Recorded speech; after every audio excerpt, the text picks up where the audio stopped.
Hey Martin, welcome to episode 39 of Illuminating Rounds. We had a bit of a break. You've been busy, I know. Yeah. Still teaching children. Sort of, yeah, but teaching online, which is an interesting experience. Yeah, and you said to me it was actually harder now than it was. Yeah, it's harder work. So I was actually talking to one of the kids the other day about this because I was in school for the kids that it's like small number of children allowed to go in, and I was saying, Lily, if you haven't done your homework in class, I say, Lily, why haven't you done your homework? And that's it. But now I've got to send emails, I've got to check lists, I've got all sorts of stuff. It's just so time consuming and kind of fiddly. Right. But yeah, it's a good experience. Yeah. Anyway, moving on. So today we've got to talk about, we're going to talk actually an interesting topic about how can MMP do better. Now, I think you do, MMP are doing a great job. We are hugely indebted to their efforts and their production quality and everything. So none of this is meant to be in any way a slight on Mighty Man Publishing, because without them we would still be pushing around, kind of very we would have got up to Doom Battalions, wouldn't we? And I think that would have been about it, and then it would have just been third party products from then on. So so I think it's an incredible thing what they've done, but I'd like to see them do more and bigger and better things for ASL, and so I think we're going to talk about how can MMP do a better job, but we're going to tread carefully. For what our opinions are worth. Yeah. Exactly. And we know that what they say. So tune in, MMP. Yes, they've got the boardroom meeting right now, and they've called them all in just to play this bit. We have two new patrons, so we have to say thank you very much for the patronage. Pedro Santos and Jonathan Townsend, thank you guys. I really appreciate your support. You are in the draw today. We are going to do a draw for the First World War ASL pack that was kindly sent to us by our anonymous donor. So we are very grateful for that. We haven't had any nominations of newbies to get the rulebook.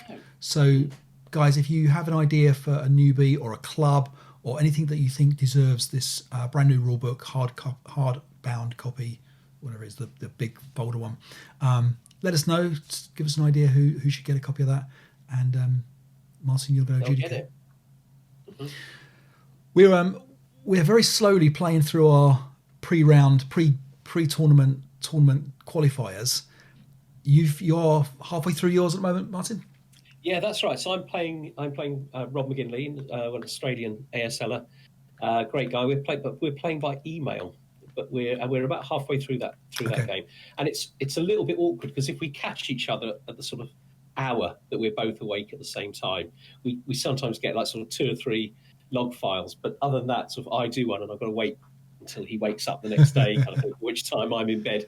So it's moving reasonably quickly. It's a lot of fun. You know, I did play it by email a little while ago, but I kind of forgotten how much fun it is. Actually, I'm quite enjoying myself. That's good. Yeah. Good. And we're all playing the same scenario as well. And there's actually one other game that's going to go on as well that I've got to let people know, because we had one additional entry in the tournament. So we're going to sort that out as well. The other thing we have to mention is the Alberta Assault that patrons Indy and Jerry Proudfoot take part in and arrange and play as part of the Canadian tournament scene. That is taking place very soon. I'm going to get the details up very soon. And this, of course, would traditionally take place in Alberta, but of course will be online this year. Exactly that. Yeah. So they're going to start on I think it's on the 6th of March. They're going to start. There was talk of some different rounds, and basically I'm going to say check the events and tournaments section of Game Squad. I know they've got at least 12 players all lined up playing. They play in a similar way to the Double One, where they have groups and you play in a group. So you play a certain number of games, and there's a whole bundle of prizes. The Scenario Archive is going to contribute as well to a couple of digital packs for that. So it's $20 Canadian. Martin, you can do the maths of that. That's very cheap. No idea what that is. It's very true, very true. But contact Jerry or have a look at the Game Squad forums. It's all a virtual tournament, but yeah, it's well worth attending if you can. And it's crazy how much how much I'm missing that kind of face-to-face real sort of tournament scene. Yeah. I don't know what it is about the way a room smells when 30 men are away from their wives for a long weekend, but for some reason I'm missing it. Yeah. Right. They're actually playing, I think, in 3 rounds. So they're playing the first round in a couple of weeks' time or 3 weeks' time, the 22nd of February. Then round 2, 1st to 7th of March. Then round 3, 8th to the 14th of March. So they're spreading it right out. And I think that's to give people a chance to play by mail if you want to, but also you can just kind of, you can get your games played. There's also going to be a blind scenario as well as part of the tournament scenarios. So it's quite an interesting concept. We played a tournament once that had some blind scenarios in it. It's quite nice to have no pressure. I don't know if you were there, but it was Pete Phillips arranged it with some of the blind scenarios pack, and it's quite nice because obviously you don't know who's attacking, and I've still got them. I haven't looked at them. You don't know really what your opponent's objectives are. You don't know what their forces are. Oh, I see. Right. I thought when you said blind, I thought what you meant by that was simply you wouldn't know what the scenario was until you arrived at the tournament, so that you couldn't prepare. Which is what's that? I was going to say it's blindfolded. Right, yeah. Which is good. Even doing that, because actually that brings a new dynamic to a game, I think. And actually, in Double One in Essex, sometimes that tournament we have blind in that sense. Right. Yeah. But this is much more blind. Yes. I think this one is the blind scenario, but I think the one I was talking about was a double blind where both people don't know the other order of battle. Quite an interesting set. And we'll have to do another one. If we haven't done one already, we'll have to do one of those at some point. That'll be, absolutely. Yeah. Well, when we go on the world tour, we'll be going to Alberta early March, 2039 or something like that, and everything's sorted out. The desolate wastelands of Canada and America after the whole after the outbreak has finished. MMP, Martin. Let's talk MMP. Yeah. Okay. We've got to put as lots of disclaimers. We couldn't do a better job. There's no suggestion we could do a better job. Yeah. And I don't doubt that all of these ideas that we're going to talk about have been mentioned before, have been thrown out at all sorts of levels from the ground up. We just kick you some ideas around. I mean, some of the ideas we got are a bit out there anyway, aren't they? They're just ideas, Exactly. Yeah. So the obvious one, and I'll kick it off because it's the one that I would probably most like to see, is the print-on-demand leader counter sheet, where you can, give us a website, let us fill in a whole bunch of names, and you're going to give us leaders, either all the same leader or a whole bunch of different leader names, but for each nationality and each leader rank. And I just want Ramsey running around as a Finnish self-rallying leader superstar, and I want to see him on the German front and Italian, everywhere. I want to see, and I want to be opposing Barker every step of the way. Would you buy that? I don't know. It's an interesting idea. I think I possibly wouldn't get my own name. I'd get your children's names printed on. Yeah. So you've got to kill your own children in close combat to win the game. Give me a chance. I think I'd go down that road. It's interesting because it's a movement in the direction of role playing, isn't it? To some extent, it is a sort of a role playing type feature. Yep. It adds nothing to the game system in terms of as a game, does it? But I think there are people that would pay money for that. I mean, how many counters are we talking about? It's quite a few counters, isn't it? I guess so. Actually, no, not. Well, if there's 10, is there 10 or 12? I don't know how many. I don't even know how many nationalities there are. 12 nationalities. You're only looking at 1 or 2 counter sheets, aren't you, or something like that? Yeah, maybe. Looking at more than that. There's also that system you can play with your own leader, and you can increase it. So you could have a ready-made leader. And that absolutely is a role-playing feature, isn't it? Yeah. If you play that, I can't remember what it's called now, but there is a system for having it go through a campaign. You have to add a leader, don't you? And they score points, experience points by blowing up tanks and stuff. I tried that once, actually. But what I found was that you picked up points so slowly unless you did risky things. And if you did risky things, you lost your leveled up leaders. Right. It was that's what I found difficult with that system. Yeah. But yeah, it's just an interesting idea. And how many times do you come away at the end of a scenario with that 10-3 still intact? The Slifer's found him a long time ago, hasn't he, really? I can't remember when I finished the scenario with any leaders at all. But, I wouldn't want to serve under me. Yeah. Said many women. How much would you pay for that, David? I would pay at least $50 for that. I would pay that. Wow. Yeah. Yeah. That's a good bit of money, isn't it? Yeah. I would pay that. And by the way, if they're listening, I would write them the system for that. If they wanted the system to create the PDF counter sheets based on the names and the websites. For a free set, perhaps. We can come to some kind of arrangement, Martin, I'm sure. But yeah, absolutely. Excellent. Absolutely. That would be very interesting idea. Exactly. Right, okay. Chip in if you want to put in yours. Okay, I'm going to keep talking because I love. Okay, all right. Then you've got loads of ideas, haven't you? So okay, I've got this. So I had this idea for a subscription model. Okay, so I was thinking about this the other day. Like, I don't start the year and go, do you know what? I'm going to spend £200 this year on MMP products, or £300 or £50, whatever. MMP tell me how much I'm going to spend on MMP products this year by bringing out products.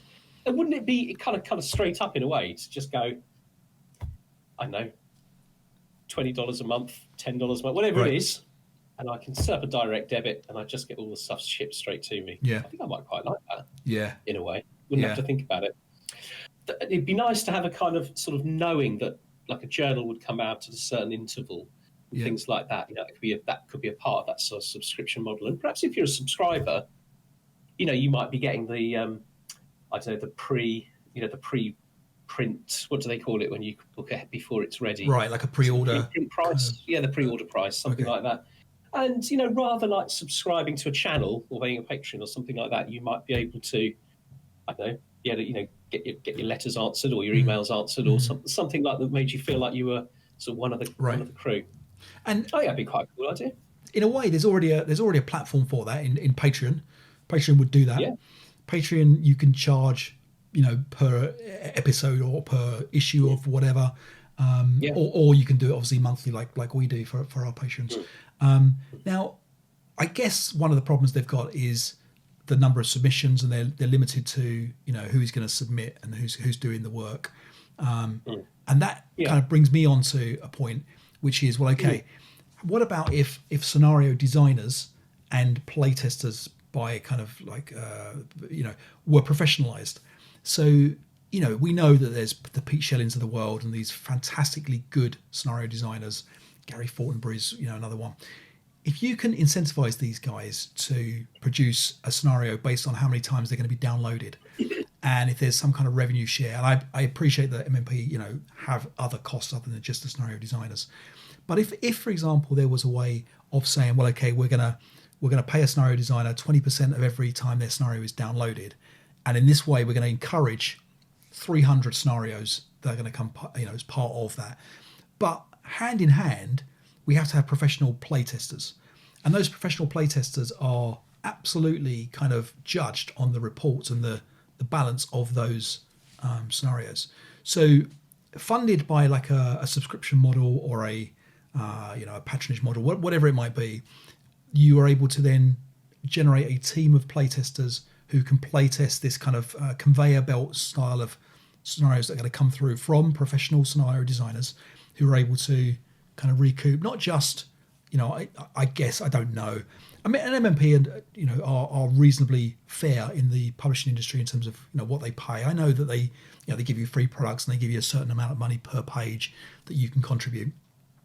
But if you are able to actually make a reasonable living off of producing, 20, 30 scenarios a year that goes into, generating the income from the player base, that seems like, you could almost fund at the same time some kind of element of playtesters as well who, have to treat it like a job or a second job, a part-time job. And we've become more used to this whole gig economy where people are happy to pick up side jobs for small amounts of money, and playtesting. I mean, Martin, we would playtest, and I appreciate that, we haven't found a lot of time to playtest the projects that we're supposed to be playtesting right now.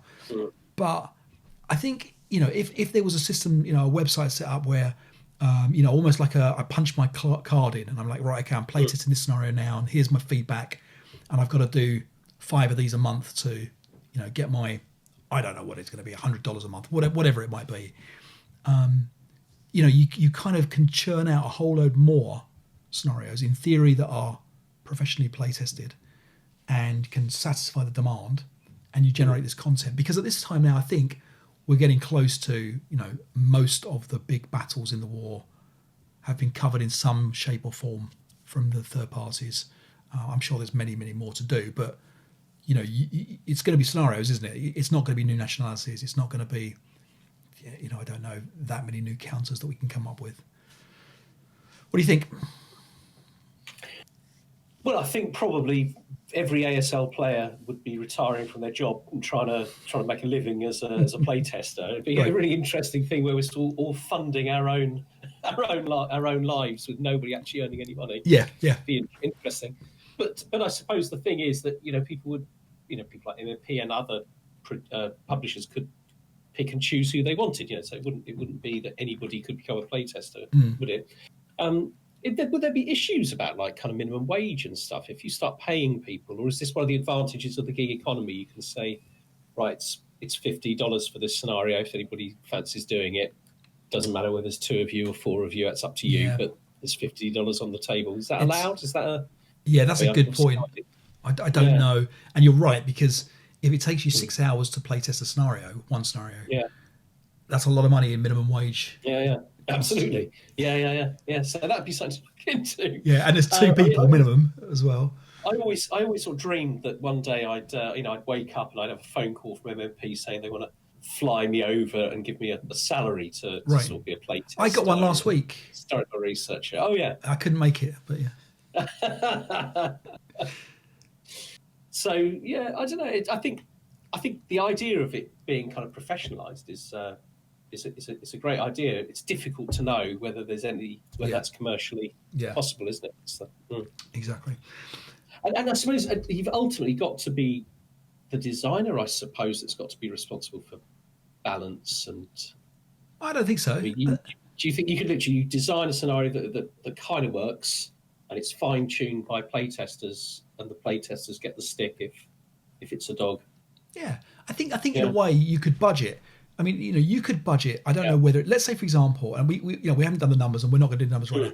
But if we think let's say there's 1,000 ASL players that would sign up to a $20 a month service, which I think isn't unreasonable. Maybe that's correct. Maybe that's pie in the sky, but I think that's not unreasonable. You might have $20,000 worth of budget to generate 10 great scenarios every month. Okay, well that surely is doable. I don't know, but if you've got $2,000, what's that? $2,000 a scenario. If you pay a designer $500 and a playtesting group $1,500 to get that dead right. Yeah. Now, obviously, there's no profit for MMP, and you've still got distribution and all the other bits and pieces. I'm not claiming we've got the solution here, but I don't know. Obviously, if digital distribution and things would be the answer to that. Certainly a lot of food for thought there. Okay, so next up, because we're not finished here.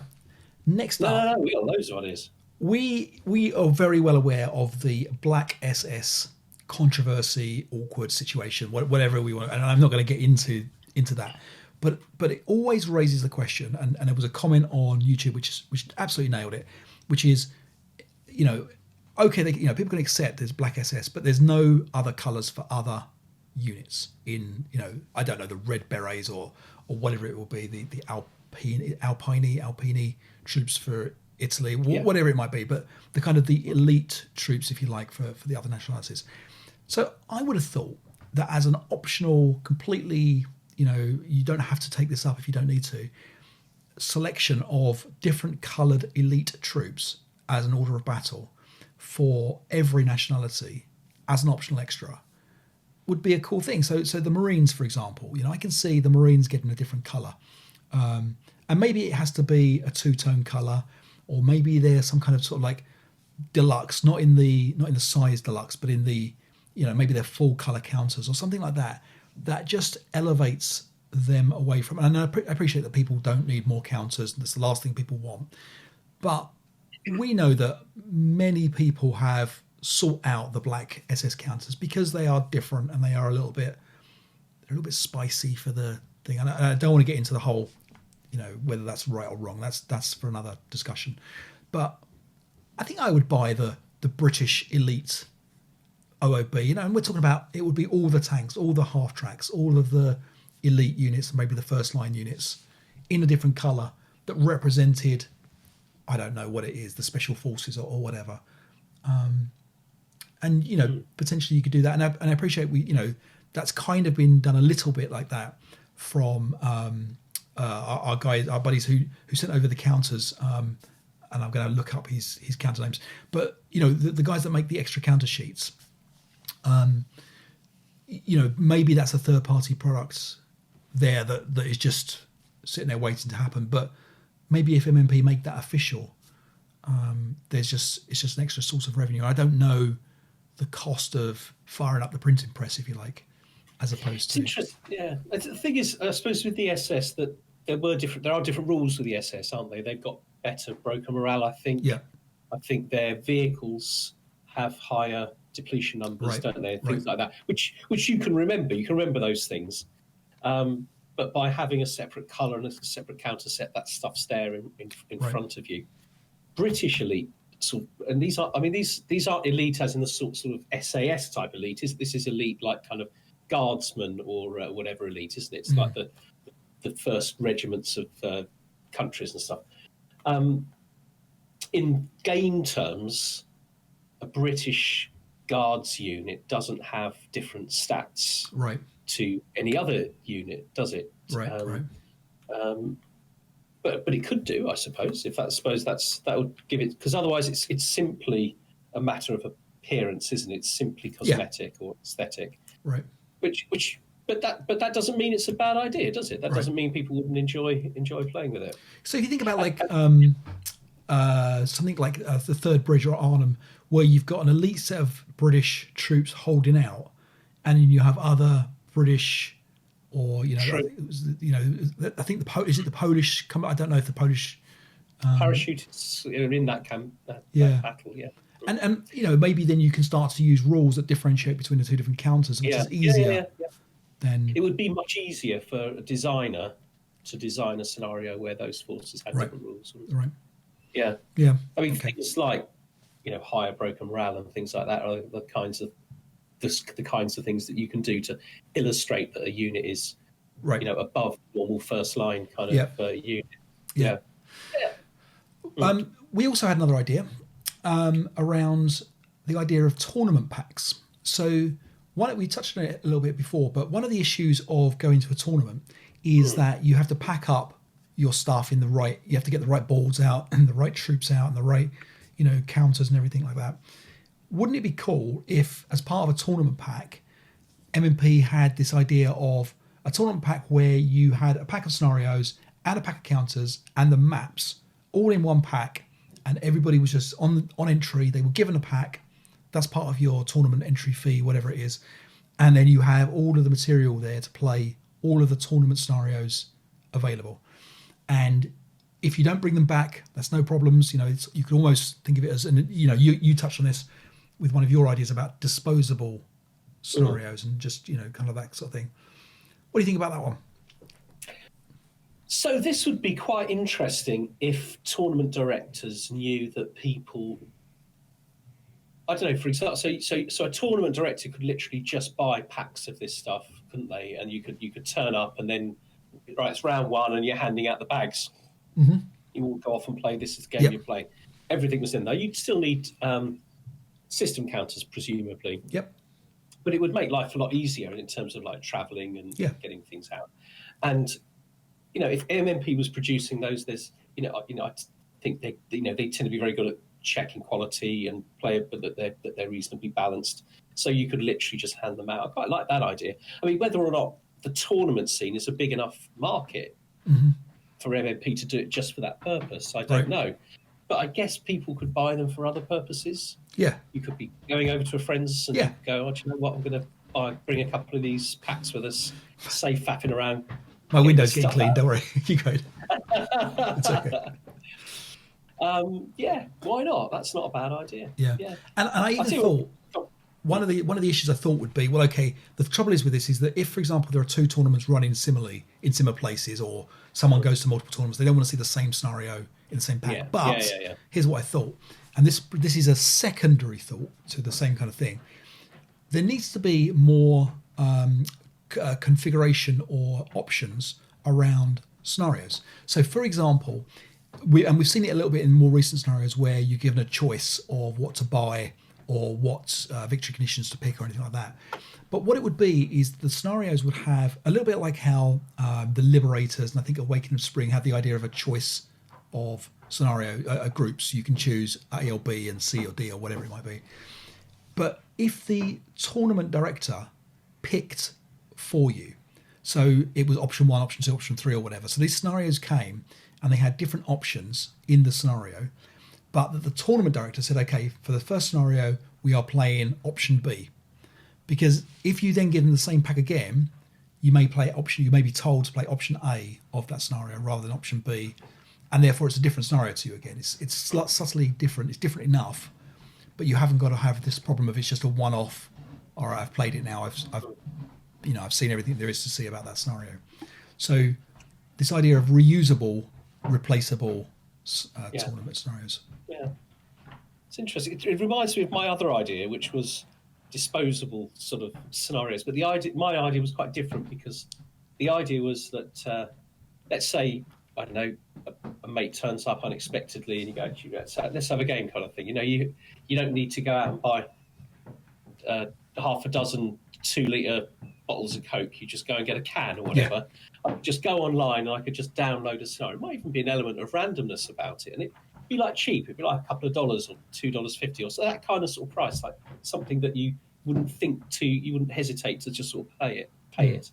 And I wasn't thinking, of course, you can't get the counters, you can't get the maps like that. It would be very fiddly to try and deliver them remotely. But you get the scenario, and you set it up, and perhaps it's something you could play in a couple of hours, and you just throw the card away. You throw the paper you printed it out on away, or whatever. I don't know. I don't know why I thought that was a good idea, but I thought that was kind of quite a good idea. Because you wouldn't have to go through that process of getting the books out and go, what do you fancy? Oh, no, I don't fancy BTO. Just go, oh, we'll just get one random, or there could be a random option, or you could put in, I want German, Russian, or whatever. And you just pay it and you get a random scenario and you play it. Yeah. And of course, there's nothing stopping you, for example, having a board that is print outable. You can just print this board out. True. And it's, you stick it on a bit of paper and we're going to play this, because that's, I think, following on this idea of just one-off boards, boards that are just one-off. Don't worry about storing these, just print it off as you need. Forget the overlays. There's nothing like that. Print this board off if you can.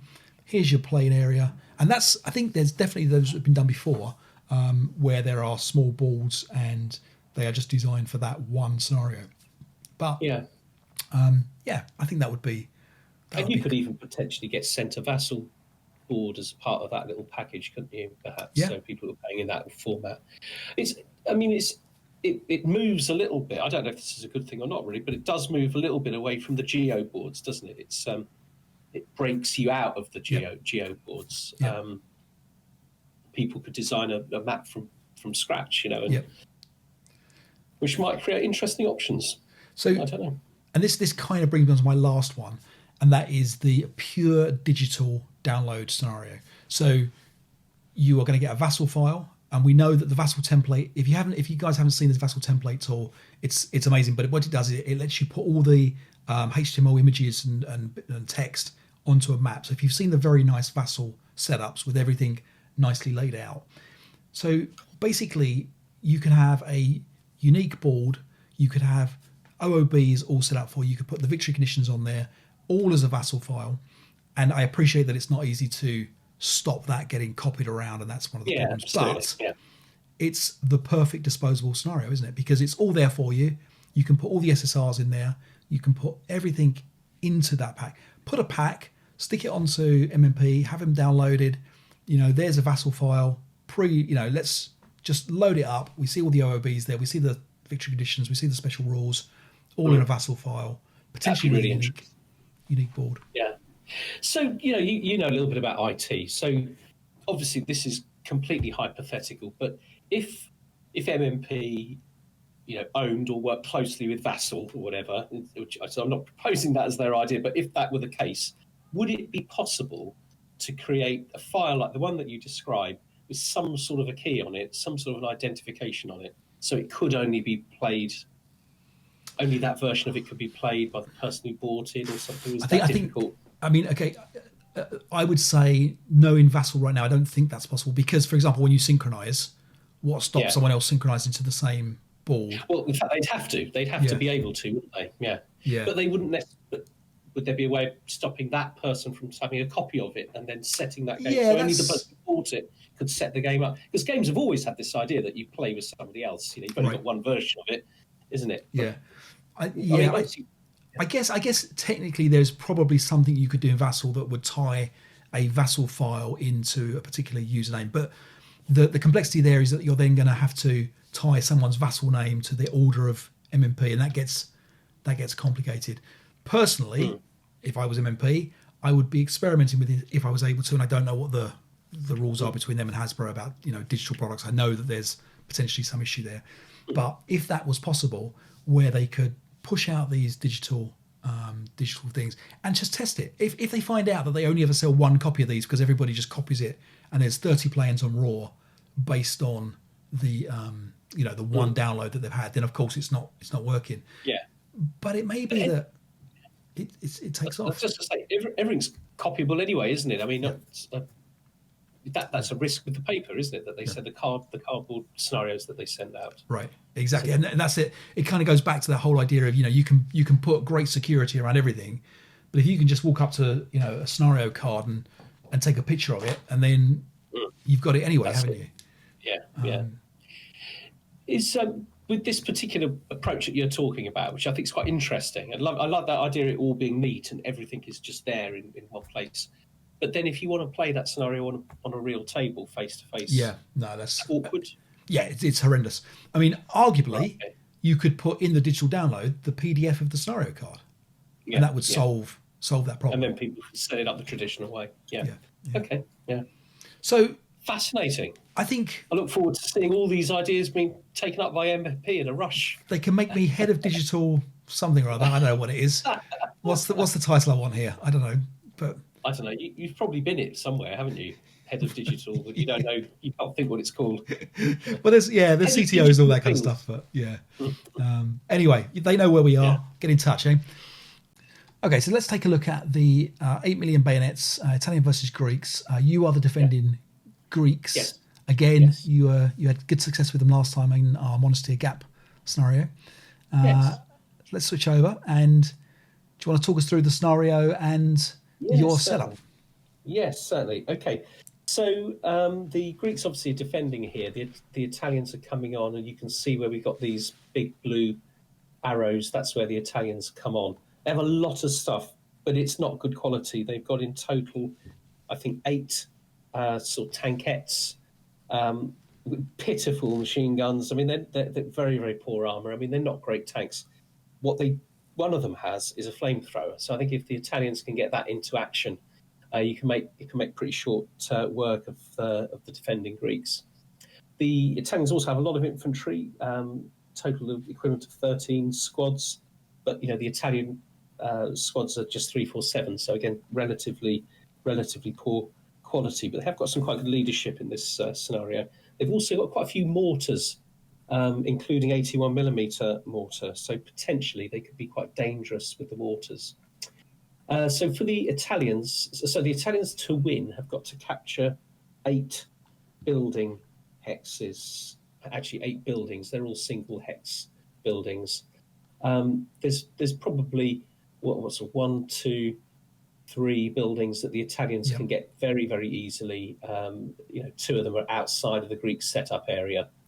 But the other 5, I suppose, the Italians have got to fight for. But crucially, each time the Italians take out a Greek gun, that number is decreased by 1. In addition, for every 5 firepower factors of the Greeks can place on the hex M8 on the lower board. I can't remember what it's number board 86, isn't it?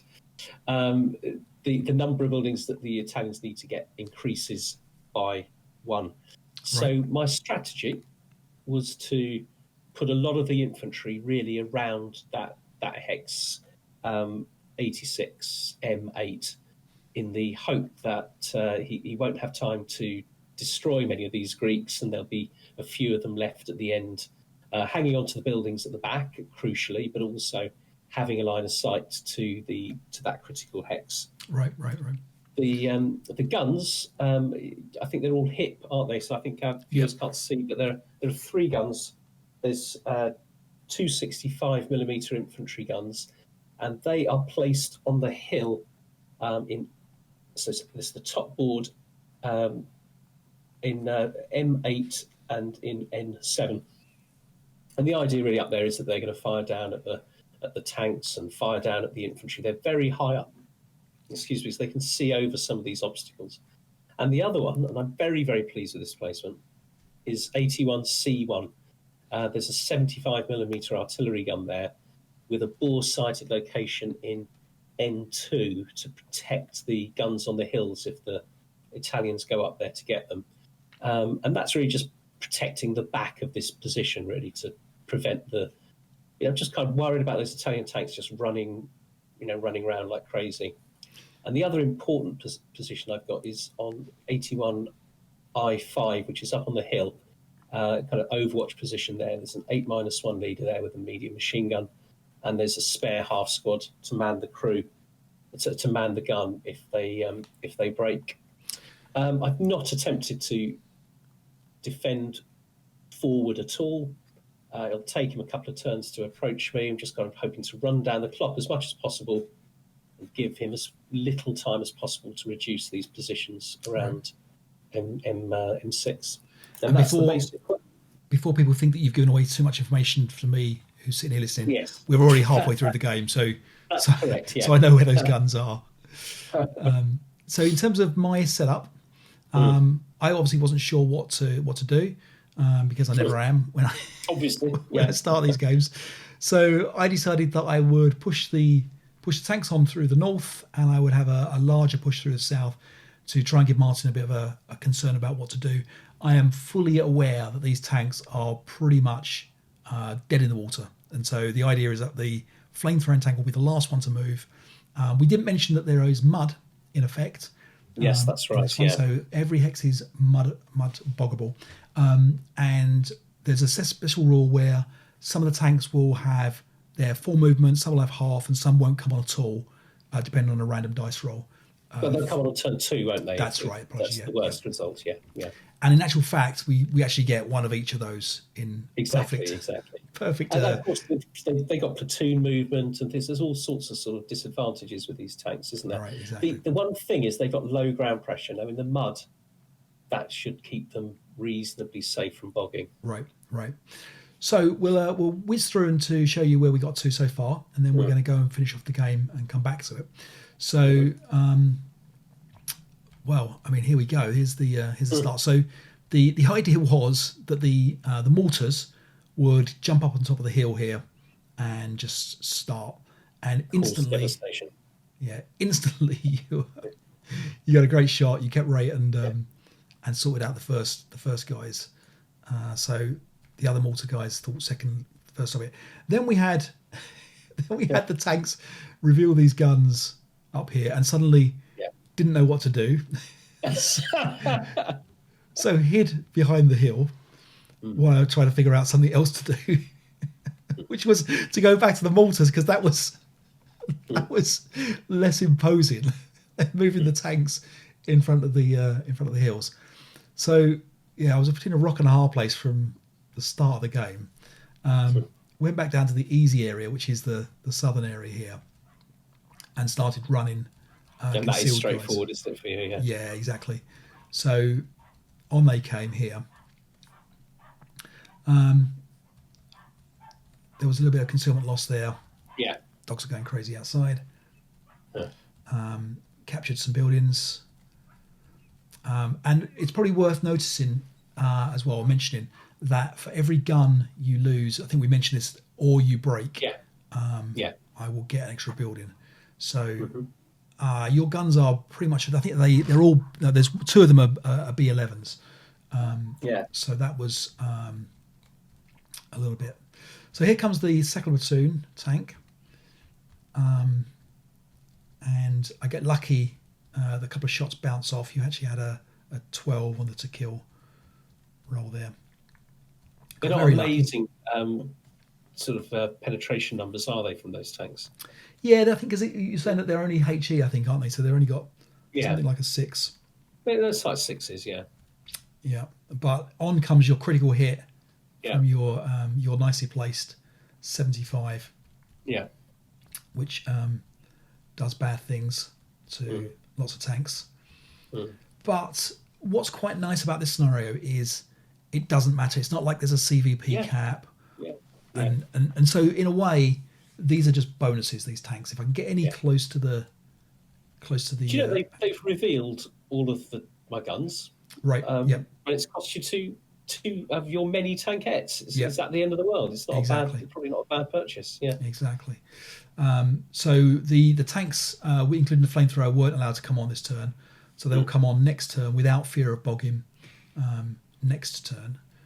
So the mud isn't in effect for those guys. I malfunctioned my first gun. You did, yes. Yeah, so that was unlucky. Well, I did start to wonder how much I should be firing them. But I think I've got to take you down a little bit. I did start to think I was firing at tanks too much, and I probably should be firing at infantry because it's the infantry that will win the game for you. Yes. And of course, I've malfunctioned the machine gun now, and you've broken the. I know you haven't broken the squad, but the 8-1's decided to run away because he's got nothing to direct. Exactly, and you've broken your gun as well. Which was very unlucky. Talking of unlucky, I get a bog. Yeah, that was remarkable. Yeah. So I was delighted. I was going to say, because we worked the rules out just to check, so I knew exactly what I was doing. And, so this was interesting because you rolled a 3 for was it a 3 or a 2 for the number of hexes? I think it was a 3. Yeah, and one tank didn't move to the third hex. Yeah, because it turned as a part of that impulse. Yeah. Yeah. And then we had a bit of a check on rules, and we decided that only the one that moved 3 could bog, I think. Right. But we'd actually already rolled to see which one, and it was that one anyway. So it didn't really matter. So down in the south of the map here, we get to put some pressure onto the kind of the lone outpost here. And I was quite bold here, but getting you first fired seemed to be important. So that was that. And you can see now what I'm doing is just moving 2 hexes away from you down here. Get a little bit of fire from the surrounding guys. But luckily you didn't fire with the machine gun. You were smart there. Very smart player, very canny player. But you can see here I'm lining up for a nice fire group. And you roll low again, but that's okay. I do keep breaking things, but you've got plenty more. Yeah, that's true. Excuse me. Oh, excuse me. Okay, and on come the next tanks. With half the movement points. And now real issues about what the guns should be firing at, actually. Yep. Up on that hill. That's right. Yeah. So we fire group in, we break the guy in here who will end up surrendering. At some point. I think he routes away this time, but he won't get lucky next time. A bit of prep for him, bit of re-maneuvering from you. It's interesting. I'm bringing the crew down now because, again, they've got nothing to do. And, of course, then you get the critical hit against the gun. Yes, exactly. So that's getting the crew out. Yeah, that's worth mentioning. So a mortar, and this is something that's mentioned twice in the rulebook, and I think many people, including us, tend to forget this. So a critical hit from a mortar, or from any gun, sorry, against a gun automatically destroys the gun and the crew. No need for a roll. And when you've got those little tiny mortars, and you've got 3 of them, and they've got rates of fire of 2 and 3, there's plenty of shots in a scenario, isn't there? I mean, you're going to hit. Yeah. You know, if you're unlucky, you're going to have you're going to have between 6 and 9, 10 shots per game turn. So you're going to get, if each of those is firing at a gun throughout a whole 6-turn scenario, it's 50 or so shots. So you're going to get 2 critical hits against guns with those mortars. And that's in addition to the low IFE shots that you're going to get some hits as well, which will be 2 up 2s and things like that, which can have an effect, can't they? Yeah, exactly. Yeah. So suddenly you're down to 1 gun. I only need now 6 buildings. Is it 3? Yes, you've got 3. Actually, no, 3. I think I've got more now. So 4, and you're going to get 5. You're going to have 6 shortly, and with the 2 guns, effectively you've achieved your victory conditions. Yeah. Right. The reason you haven't is that I can still fire on M8. So that's exactly right. That's right. Yeah. Yeah, exactly. So so there we are. That's the that's where we are right now. It's the start of the Italian turn 3. How do you think it's going, Martin? Because we used to do this at the start of when we started doing it. We kind of say, well, how do you think? So I think that the loss of both guns is a big blow. Having said that, you've got one of your platoon of tanks is struggling, isn't it? The second one is struggling a bit because you've got one of them bogged. Yep. But you've still got loads and loads of infantry. Right. So it's difficult to say. I mean, I think probably you're slightly winning. I think would be my best guess. Yeah. We forgot to add the extra point or half point for the mud for the first turn or 2. So if anyone catches that, that's possibly. It's only on the open ground bit, but it probably did help me a little bit. When I was coming through this area here in the bottom left-hand corner of the map. I mean, I think it's helped me bring my leader down and as well. Yeah. But yeah, it was certainly helping you a little bit moving those guys around. Yeah. But we both forgot it, so that was that. Yeah. All right, so we're gonna now finish this one off, and we'll be back. Probably at the end of the game, but if there's something exciting happens between then and now, we'll see how it goes. All right, Martin. So we're back. It's the start of the German turn 3. It's been a few days in between the last thing. My beard's got bigger. Yeah. You've got more experience under your belt. Whatever. So let's play through and see how we go. So at the time we thought that it was looking quite good for the Italians. The flamethrowing tank obviously is looking quite strong. Everything's looking quite good. So here's what happens. So we have a bit of prep firing from the mortar. I managed to DM the guys again up on the hill here, and then the flamethrowing tank gets into position. You take a shot with the light machine gun to hit. You get your hit. No sniper activation for me. You get your 5, which is I think was it 1 over? Was it 1? I can't remember. It was 1 over. It was immobilized, but it was immobilized. Yeah. I think it was immobilized. Yeah. And of course the crew jump out as well. Bravely, yeah. So we have a little bit of scooting around. Yeah. Other tanks are kind of coming into position now. You get a nice double 1 there against the guys coming up against the hedge. But you are running out of guys here. I think that's absolutely. I haven't lost any, but I am running out. Yeah. Another tank destroyed there by the anti-tank gun there. And that one, that was, I think it was that immobile anyway? No, the guy up here wasn't. No, J1 wasn't. Yeah, no. It was just because he was on his own that he was. So at this point, so I have 1, 2, 3, 4, 5, 6. I think I've got all 6 buildings at this point. And obviously, you now are just stopping me by protecting this victory hex here. That's right. Yeah. So we have a bit of prep fire for you on your turn. Now, this is your famous signature move coming up here. Yeah. You're going on the attack. Ever works out in my favour. I forgot that there was a ridge on that hill.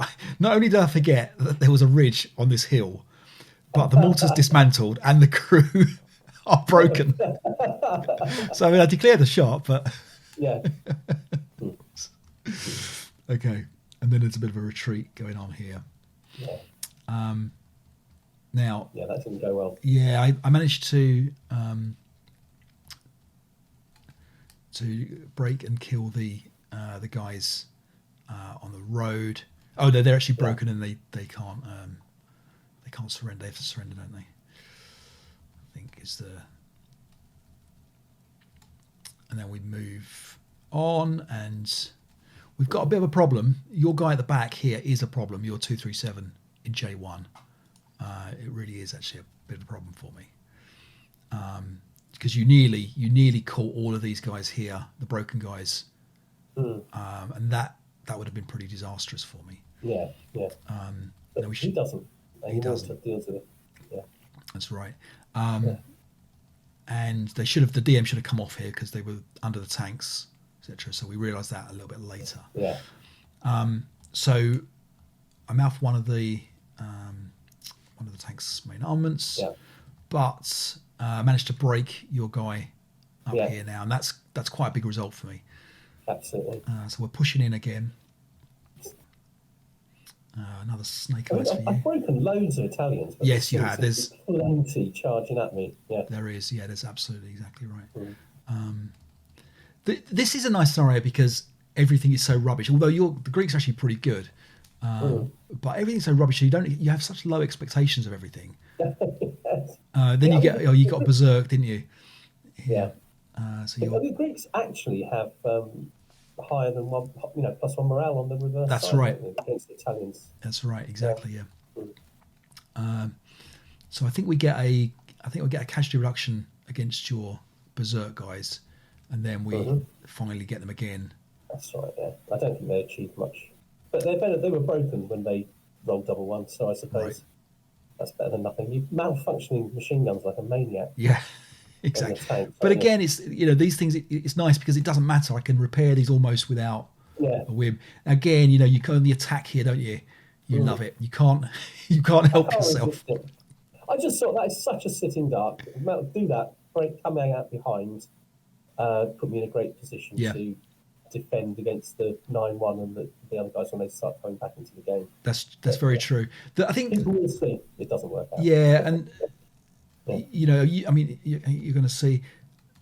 So you get your ambush, and then very unlucky. You roll your 666, the crew small arms. I think almost anything for those 666 would have been fine. Yeah, it's -2 for. I think I'm CX, but I'm -2 for no machine guns. I think. Yep. Yeah. There we go. And then you get your 666 for your random selection. Yeah. Luckily, you didn't get the final 6 to kill the leader off as well. Yeah, that was lucky. I felt a little bit unlucky about that. But yeah, so now we need an interesting thing here about whether the tank here is actually holding you in melee, and we think it is, because it's, I think, but although did it say good order?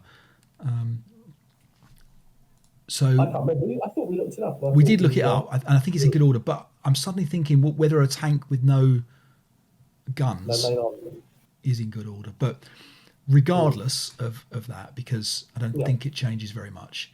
No, I don't. What basically happens is we push on again into turn 5 now. And the Italians do what they're famous for, which is like fly through the residual with no difficulty. we're gonna struggle for that residual, so in we come. There's my 666 there for my one. Yeah, well done. Yeah. Okay, we pin you. So that was you pin going for the patsy there. Yeah. DM you. and this is the question now: whether you can't now.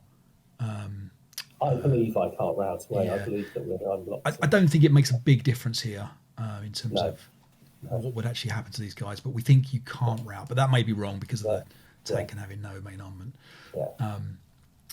So jumping into melee against these guys, this is fairly rudimentary here for the Italians. Yeah. And you kill me in close combat in L7, and that's where we are now. So we've got the ally turn 6 and the Axis turn 6 to go. Mm-hmm. Looks tough for you, but not impossible, I think. Mm. What do you think? Yeah, I think I agree with that. Yeah, I think it's looking your way, but we'll see. Yeah. We've only got a turn or so to play it out. All right. We'll see. Okay, so we'll be back in a minute. All right, Martin, so we've just finished up, so let's have a look and see how the game finished. Yeah. So we started off on your turn here. Let me just change something for a second. Get rid of those red circles. Right, okay. So first thing happens, I managed to repair that little mortar. It's been broken throughout most of the game. And you did a little bit of fairly ineffective prep fire. You don't have a lot left, do you, at this point? No. I managed to pin you. My little mortar goes on a bit of a rate of fire and then manages to break itself again without doing very... It pinned your little whole squad, but didn't do very much else. So we managed to pin the guys inside the kind of close bit of victory building as well. So at this point, we think that I need to capture 2 more buildings. You've got, was it 12 firepower points? Yes, that's right, which gives me 3 more points, I think. Right, so you get 3 more buildings that I have to capture, and you've lost 2 guns, so I needed the equivalent of 9 buildings. Okay, so a little bit of repositioning. And nothing goes on in the close combat down here in the melee. You've got your leader in there now, so it's a fairly even fight. And my last turn, I managed to break both my tanks' machine guns completely, so they're recalled. But I prep fire, and then I forget we've missed a rally out because of the excitement at the end of the game. So we go back and do those. Yeah, you're very generous. Let me go back to that. And of course, you're never rewarded for that.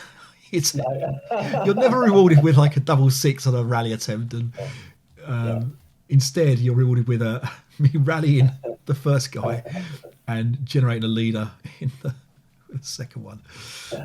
It's just like real life, isn't it? No karma. There's no karma here. But to be fair, I mean, easy come, easy go. These guys run into a quick shot and broken there. Yeah.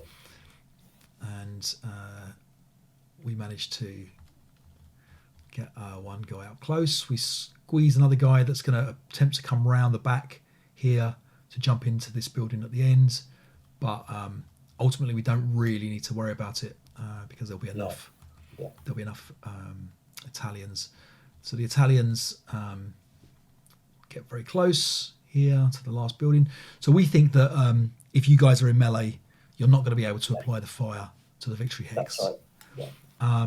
And at this point here, we've got an easy advance into K9 for an extra building. Right. For victory. And as well as the fact that you're going to advance into close combat with the guys I've got on the front there, and all you've got to do is not die. But I mean, it's academic, really, isn't it? Yeah, exactly. It was interesting because we just had a chat, didn't we? And obviously, I thought about moving it. I couldn't see the point of moving it down into K10. Right. But actually, there it would have been much more difficult for you to use that hex to move through to K9. Yeah, and there was the other. Might have given me a little bit of a better chance of winning. The other moment was when you took the shot with the artillery piece, but you only took the one shot and you didn't intensify on the second movement phase. Yeah. Because obviously you never got another chance. In Final Fire, you don't get another chance to do the intensive fire shot. A proper new era there. Yeah. Yeah, but it's not a... So you had the balance. We think this is fairly unbalanced in terms of favour of the Italians. Having said that, I mean, I do think that we actually talked about this just a moment ago, how the mud can really slow the Italians down. Yep. And I think I failed to set up to slow you down. Right. I just thought, right, it's going to take you time to get to the victory condition area, and I'll just hang on there as long as possible. Yep. And I think actually I could have set up to slow you down more. Yes, I agree. I did manage to get into the kind of the middle section of buildings here. Fairly quickly, and we did forget to apply the mud, didn't we? The first turn. For both of us, but almost certainly helped me. 2 hexes at most that made a difference, but that could be a little bit impactful, I suppose. I think so. It favoured me more than it favoured you. Yeah. But the thing is it's really only going to affect kind of this area here. Yeah. And this area absolutely. here, isn't it? I mean, the orchards are great for moving through quickly, aren't they, as well? So what about the setup of the guns? I mean, I like the setup in C1. Yes, definitely. I thought that was a really good setup. I'm not so sure about the guns were so far back, but then they're safer back there. Yeah. Did I fire them too much? I don't know. I mean, we were talking about the fact that in a way you can't let those tanks, the tankettes, whatever they're called, you can't let them run riot against your infantry. But at the same time, if you start firing at them, you are going to break those guns. Yeah. And it is going to be a case. Yeah. Maybe one of the things to do is to leave the repair, if you did break them, to leave the repair attempts till right towards the end of the game, to make me push harder to know that I've got to at least be aware that if you do repair them, it's going to be an extra building. That's true. That's an interesting one, isn't it? Because you're sacrificing potentially having them fire all the way through the game if you hadn't repaired them, but at the same time you are making you not know whether they're going to come back or not, and gambling on a 1 in 6 chance. The other thing is that the tank the guns potentially here rather than here, just because it's it's slow, isn't it, running back? I mean, this guy never got back. And you're going to be kind of slowly coming back round again if you are trying to retreat without the guns, if they do break and you don't repair them. Maybe the medium's got to be inside the town.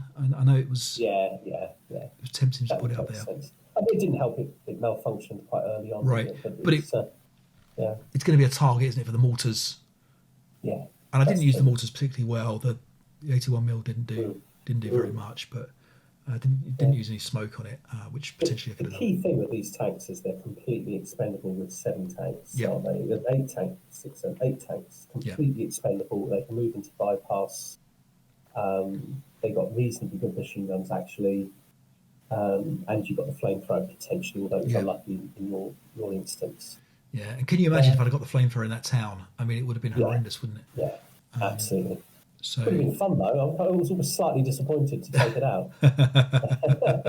That's why I like playing you, because you cheer on my flamethrowers. That's all right. Good stuff. Well, I think that was a decent scenario. I mean, I thought it was a decent scenario. Very good game. Yeah, don't forget, Greeks get your extra 1 morale against Italians, which I think is very important for broken morale. Sorry, easy to forget. That's right. It's worth remembering. And I mean, I don't think it's as unbalanced as perhaps it might be appearing to be on Raw. I'll just check the Raw right now for us. Okay, so the Raw record is 5 Italian wins to 1 Greek win. So it might well need at least the balance for the Greeks, but again, the trouble with just looking at do you know numbers. What though? I think I would consider doing it again. I would consider playing the Greeks again because I do think I'd play them differently. Yeah, and I think it'd be quite interesting. Okay, yeah, I would consider it. It's actually quite quick playing as well, isn't it? So it isn't particularly slow. I'd play again. I would. I'd take it again. I don't have a problem with playing it again. But I thought it was all right. Good little scenario. So kudos to the Roma pack, and I'm sure it'll be absolutely we'll play more of those. Okay. Yeah. All right, Martin. So back to the good stuff. So we have 56 active Patreons right now. So we are going to be giving away both the first and the second of the Great War packs from Critical Hit. These are worth $200 if you can buy these on the Critical Hit website. So a whole bunch of weightiness as well. We'd love to hear about this. We'd love to hear what people think.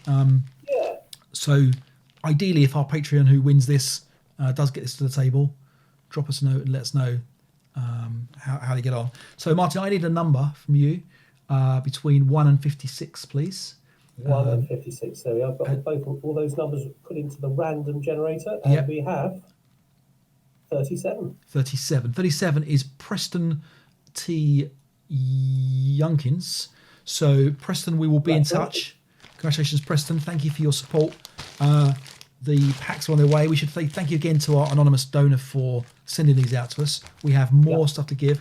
And again, don't forget to give us a nomination for a newbie for the rulebook. Okay, Martin, so talking about the rulebook, the excitement this week, the electronic rulebook came out today. Clearly, MMP were nervous that they would have suggested that we have said, complaining that the rulebook hadn't come out. What do you think about it? Well, it's brilliant. Really happy about it. I've got some good points to say about it and one bad point. Go on then. Okay, what's good points? The good point is I've been playing around with it, and it's much quicker than leafing through the rule book, or even the bound book, or even the ring binder one. Especially with those little, would you call them hot links or hyperlinks? Yeah. Hyperlinks at the side. We can go to the index, and you can go straight to very quickly go to the pages that you want. The bad thing is that it only cost me £40, but realistically, I think I'm going to have to spend about £400 on a good tablet to use it. That's the problem. That's the problem I've got. Very true. I mean, I think it's excellent. It's absolutely excellent. There's no question. Really good. It made me realise I bought 4 copies now of the rulebook. I bought the original, I bought the second edition, I bought the pocket one, and now I've bought this one as well. But look, I can't criticise them at all. I think it's a great job. The hyperlinking is brilliant. It's quicker. I have used HTML rulebooks that people have done, and they have put so much effort into them, and they've done a brilliant job of transposing and transcribing and fixing the OCR errors, and they have and I kind of think this makes it almost redundant for what MPs do. Now clearly it's another £40, and some people might feel like well, I've bought the rule book once, twice, 3 times already, and I can see. You know what? Can I just interrupt you just to say that you do not need to buy this. If you're happy with the book you've got, you're good to go. The rules are the same, aren't they? This is something that if you want an electronic version, then you can lay out for this. And exactly that. And I think just taking a look at it, it's so quick, and it is the hyperlinks are fantastically it just is responsive. Now I don't know if it's because my PC, to be fair, I've got a big PC that's running this at the moment, and so I don't know whether or not if you have a lesser PC it's going to be a little bit sluggish. You said your PC seems to be fine with it. Absolutely fine with it. It is a 708 page PDF. It comes in at about 80 megabytes in size. You buy it from Wargame Vault. It's absolutely seamless. Download in seconds. Yeah, exactly. And it's watermarked as well, so you get your watermark on the front cover, and it just has got your little name on the front and the order number. To try and stop at least casual piracy. Very much like the Scenario Archive does for scenarios. Big thumbs up though. Yep. I think so. It's a great purchase. I'm very happy. Absolutely. Now here's an interesting thing. Now we were excited about the Pocket Chapter H rulebook. Yes. Yeah. Now, are you still going to get that in physical form? It's a very good question. I actually think if I was starting the hobby from scratch, I would want a hard copy of the rulebook as well as an electronic version. Yep. Do I feel the same about H? I mean, I've got H in the with the old ring binder sort of thing. I think it might depend how much it costs. It is nice to have a. It'd be nice to have a complete Chapter H in one book that was easy to use. Yeah. When you can't find your charger or power's out or something like that. Yeah. It's just sometimes it's just nice to have it at the desk than an electronic device. Right. I think I'll probably get it. Okay. We're slowly losing your video here. You're dimming off to the ether. Don't worry. It's okay. Don't panic. Should I put a light on or something? No, it feels like you've been applied a filter, like you're some kind of criminal that we're not allowed to see you exactly. It's fine. It's absolutely, don't worry. It's a bandwidth between you and me. Don't worry. Any particular preferences for our next game we play? Do you know what, Dave? I hadn't even given it a moment's thought. Okay, all right. Yeah, Well, something. And we are lining up a live game. I know you are very busy right now, Martin. We have a. I am, but it is half term starting today. Right. Okay. So we I mean, potentially could get a live game in next week. Is that this week coming? Yeah. Yeah. Is You that think too short notice for the? we could do it? We could do it. It'd have to be Thursday or Friday. Yeah. All right. Let's talk about it offline, and we'll have a think about it. But Brilliant. Yeah. very medium to strong chance that we will be playing live on Thursday. What's the date of that? The 18th of February. Very strong chance we'll be doing. All right. That. Okay. So look out for us potentially. If we play, we'll play at something like 2:00 in the UK time. Yeah. Should we just say we'll do it? 2:00. We'll do it. Let's do it. 2:00 UK time, 18th of February, live on Twitch. Brilliant. Can't wait. Right. Okay then. I'm nervous now. We've got to set up the technology again for it. Excellent. Yeah. Okay. All right. Good stuff, Martin. Thank you for the game. We had a good time. It was a good game to play. And until next time, see you later. Take care. Bye bye.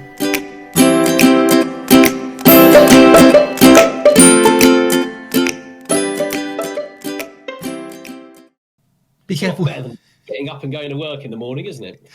I should say be careful with the word fiddly and kids in the same. Perhaps we should cut that bit.